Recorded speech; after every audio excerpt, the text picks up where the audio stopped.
এবং পেশাজীবীদের মধ্যে আমাদের সংস্কৃতিতে একটা ধীর পরিবর্তনের আমরা সম্ভাবনা দেখছি।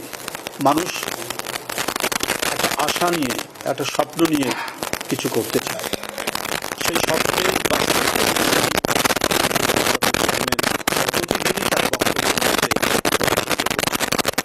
তিনি বলেছেন যে বিএনপি ক্ষমতায় আসলে 25 কোটি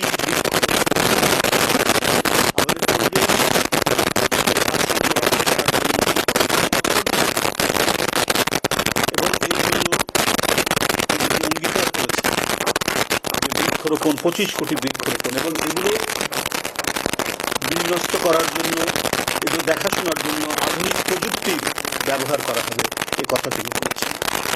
তিনি 20,000 হাজার খাল খননের কথা বলেছেন এবং যেসব নদী মরে গেছে সেগুলোকে আবার জীবন্ত ফিরিয়ে নিয়ে আসার ব্যবস্থা করার কথা তিনি বলেছেন বিএনপি ক্ষমতায় আসলে।